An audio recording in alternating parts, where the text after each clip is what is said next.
የዲጂታል ኢኮኖሚ አቅም ለመፍጠር ቀዳሚ ተግባር ሊሆን የሚገባው በዲጂታል ክህሎት የታጠቀ ዜጋን እንዲፈጠር መስራት ነው። በተለይ አርሶ አደሩ ገንዘብን በቀላሉ ከአንዱ ወደ ሌላው ለመላክ እንዲሁም ግብይትን መፈጸም እንዲያስችለው ግንዛቤ የመፍጠሩ ስራ ተሰርቷል። ዲጂታል 2030 ደግሞ እኩል ተጠቃሚነትን፣ እምነትን መገንባት ውጥኑ አድርጎ የኢትዮጵያን መጻኢ ለዲጂታል ጉዞ አርሶ አደሩን ተጠቃሚ ለማድረግ እየሰራ ይገኛል። እዚህ ሰበታ ያለ አንድ አርሶ አደር እና ቀብሪ ዳህር ያለ ወይም ሽራሮ ያለ አንድ አርሶ አደር ስለ ዌዘር ያላቸው መረጃ የተለያየ ከሆነ በቅርበት ያለው የሚያቅ በርቀት ያለው የማያቅ ከሆነ በኢንፎርሜሽን እጦት ምክንያት ምርታቸው ሊበላሽ ይችላል።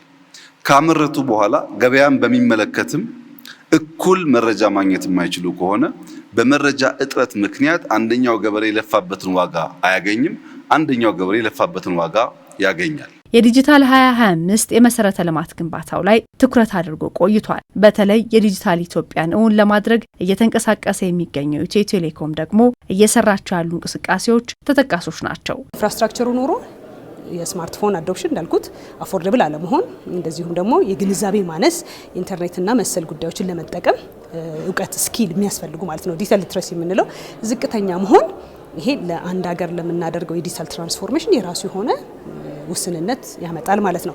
አካታችነትን ከማረጋገጥ ሁሉም ማህበረሰብ ደግሞ ከዲጂታል ኢኮኖሚው ተጠቃሚ እንዲሆን ኑሯችን፣ አሰራራችን፣ ሁሉም መረጃ ልውውጣችን፣ ግብይታችን ሁሉ ምን ላይ መሰረት አድርጓል? ዲጂታል ላይ መሰረት አድርጓል። ስለዚህ ዲጂታል ላይ መሰረት አድርጓል ስንል ወደ የዲጂታል ትራንስፎርሜሽኑ ጌትዌይ እንበለው ወይ በሩ የምንቀላቀልበት ዲቫይስ ነው። ለደንበኞች መግዛት በሚችሉ ኪሳቸውን ሳይጎዳ ኢንተርኔት መጠቀም የሚችሉበትን አማራጭ ማምጣት በተለይ ገጠሩ አካባቢ ላይ በጣም ሁነኛ መፍትሄ ነው የሚሆነው። የባትሪ ችግር አይኖርም። ወደ ከተማ ሄዶ ቻርጅ ለማድረግ መንገላታት አያስፈልግም። ለረጅም ጊዜ ማገልገል የሚችል ነው። የገጠሩ ማህበረሰብ ተመጣጣኝ በሆነ ዋጋ መረጃ የማግኘት እንዲሁም ዓለምን የማወቅና የመረዳት ጉዞው እንዲቃና በርካታ ስራዎች ተሰርተዋል። ሁሉም ዜጎች ከቤታቸው ከሴልፎናቸው ካሉበት ስፍራ የሚፈልጉትን አገልግሎት ማግኘት የሚችሉበትን እድል መፍጠር ነው። በ2030 የዲጂታል ፔኔትሬሽን በዴታ 90% እንደርሳለን የሚለው የ2030 ስትራቴጂ በጣም ኮንሰርቫቲቭ ከመሆኑ የተነሳ ነው እንጂ ማለም መተለም ያለብን 100% ነው። ምክንያቱም 90% ሰው አክሰስ ኖሮት 10% ዜጋ አክሰስ ከሌለው መንግስት ወዶና ፈቅዶ 10%ቱ ከኋላ ይቅር ግድ የለም ብሎ አምኗል ማለት ነው።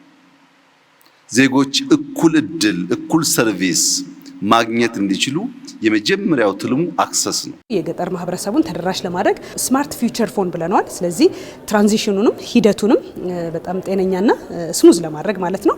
ስለዚህ ከዚህ ቀደም ስማርትፎን ተጠቅሙ የማያውቁም የተች ስክሪን አለው፣ ከታች ደግሞ ኪቦርዱም አለ። አማርኛም እንግሊዝኛም ኪቦርዶች አሉት። ስለዚህ በቀላሉ ወደ ዲጂታል ዓለሙ እንዲቀላቀል አስቻይ የሆነ ሚና የፈጠረ ነው በራሱ ማለት ነው። ሌላኛው ክላውድ ላይ ነው ያለው ማለት ዛሬ ላይ እንግዲህ የአኗኗር ዘይቤያችን የመረጃ ልውውጣችን አሰራራችን ተቀይሯል ስንል ብዙ ቪዲዮዎች ብዙ ዳታዎች አይደለ ብዙ ፋይሎች እናገላብጣለን። ስለዚህ ክላውድ ላይ ማድረጋችን ዛሬ የምንፈልገውን ያህል ስቶሬጅ ወይም ሰብስክራይብ እናደርጋለን። በምንፈልገው ጊዜ ደግሞ እያሳደገን እንሄዳለን። የ2030 የዲጂታል ጉዞ ውጥን የሆነው እኩል ተጠቃሚነትን የማስፋቱ ስራ አሁንም ቁርጠኝነት ያሻዋል።